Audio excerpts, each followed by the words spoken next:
Good evening. Today we are going to see the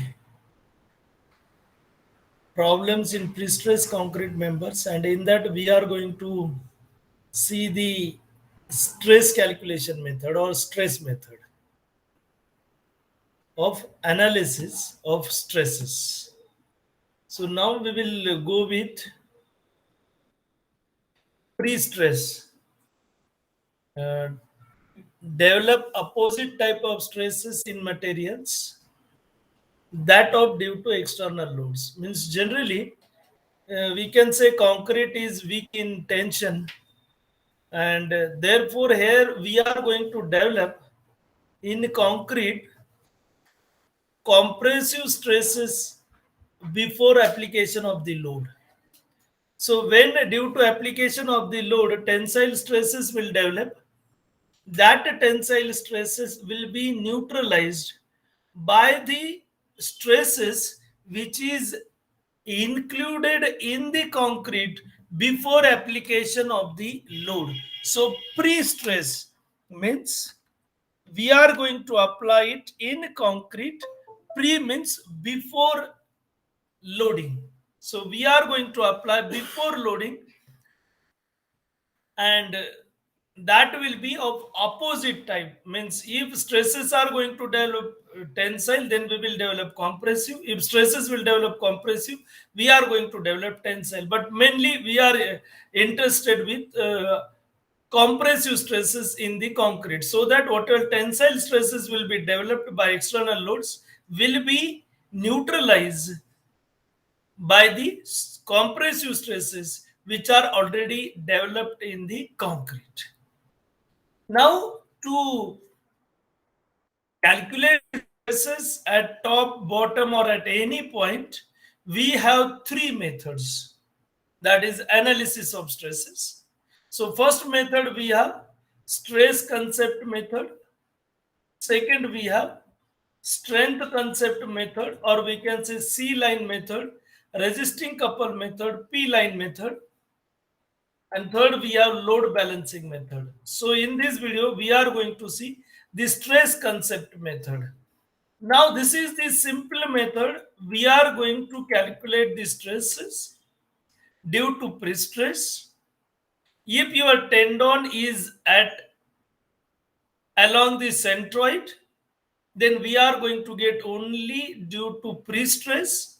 That is concentric cable we have, and therefore no eccentricity, no moment developed by your pre-stressing force. But if your pre-stressing force is at some eccentricity E, then we have to find. So you can see we have this centroidal axis. Let us we have this cable. Cross section is B by D, and this we have cross section at center. Then P is the pre-stressing force applied. Actually, this pre-stressing force we have at this point, but to understand, we have shown over here. So we have this pre-stressing force at this point. Then we have E be the eccentricity of this pre-stressing force, which is at centroidal axis. Sorry, at center. We have shown this value of P that is at center. So here we have shown this as cable. Now W be the external load. That is, we have considered this live load. So I can say this as WL also. So now we have stresses developed, and that stresses developed will be due to first pre-stress, second bending moment due to eccentricity of pre-stress.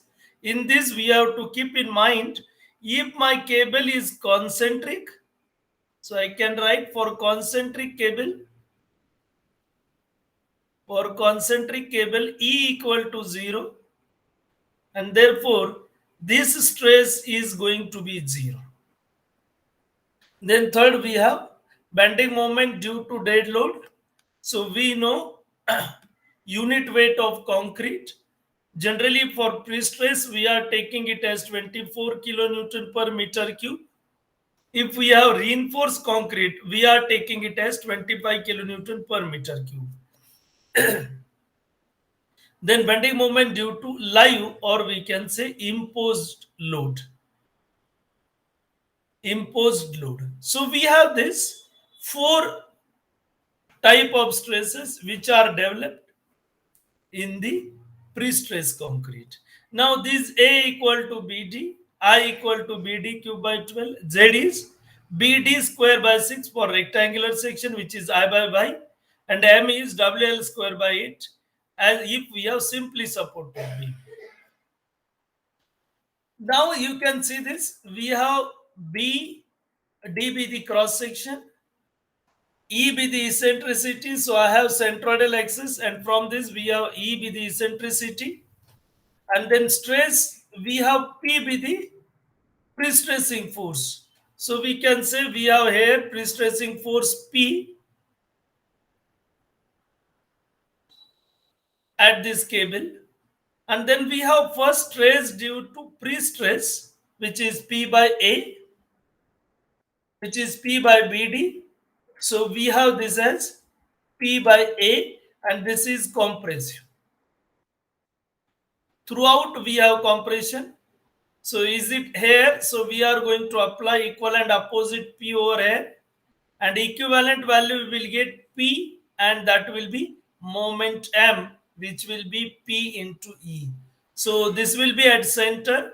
So due to this P, we are going to get it as compressive in nature. Then due to E, stress due to eccentricity of pre-stress, we have, now this is below the neutral axis, you can see this, and as it is below the neutral axis or centroid, so we are going to get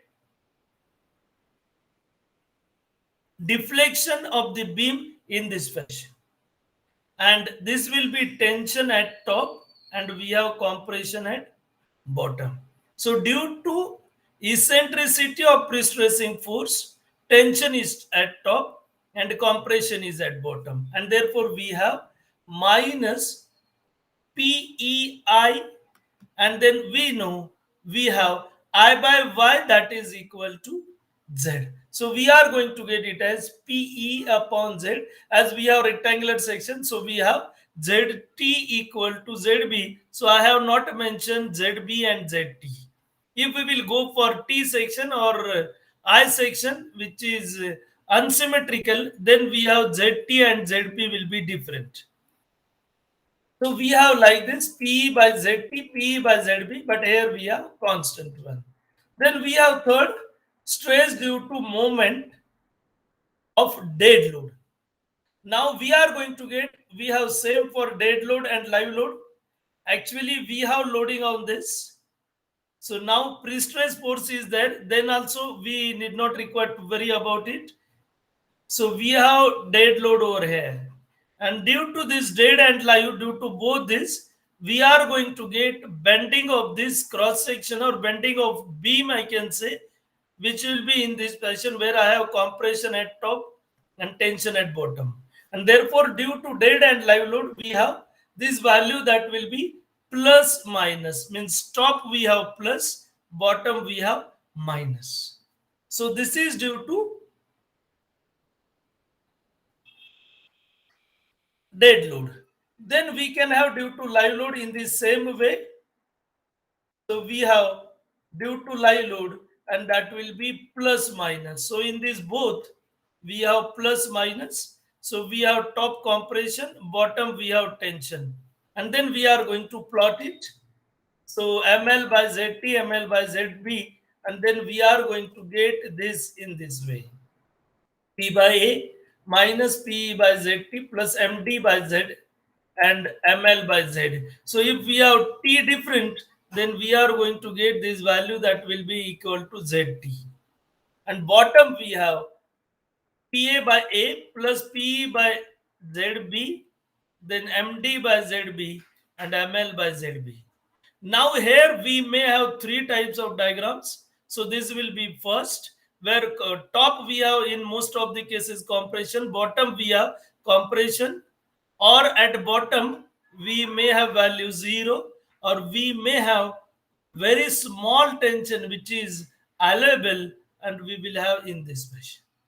So this is second, maybe in this way, or third we may have in this way. So we have to keep in mind this formula, and by using this formula, we are in position to calculate the stresses at top and bottom, and these are the different stress diagrams. This is for first pre-stress. So colors, you can see I have chosen colors same way, whatever stress and whatever diagram, and likewise we will get it. Now we will go with one problem. A rectangular beam 100 mm wide and 300 mm deep, spanning over 8 meter, is pre-stressed by a parabolic cable. So these all these are given. Calculate the resultant stress distribution for the central cross section of the beam, and density is 24 kilonewton per meter cube. Now given data, so P is given. So P is given 300 kilonewton. So then we have E 50 millimeter, WL 1.25 kilonewton meter, gamma concrete 24 kilonewton per meter cube, because we have pre-stress and that is light as compared with your RCC. So generally that is taken as 24, because we are going to use higher grade of concrete in case of pre-stress concrete. Then area, geometric properties, we have area, we have 30,000 mm square. Z, we have 1.5 into 10 raised to 6 millimeter cube. That is BD and BD square by 6. Then WD, that is uniformly distributed load due to dead weight of the concrete. So gamma concrete into A. So we will get it in kilonewton per meter. That is 24 into area. We have 30,000 into 10 raised to minus 6. Because this is millimeter square. So if you convert this into meter square, then we will get it as 10 raised to minus 6 meter square. And then we have MD due to this WL square by 8, and that we will get it as 5.76 kilonewton meter. Then similarly ML we can calculate WL square by 8 again, and WL we have given 1.25 kilonewton per meter, and that will give me 10 kilonewton per meter. And now I will find the values. P by A, P is 300 kilonewton. A, we have 30,000, gives 10 MPa. So we will plot whole compression. Then we have due to P minus plus P upon I. So this is plus.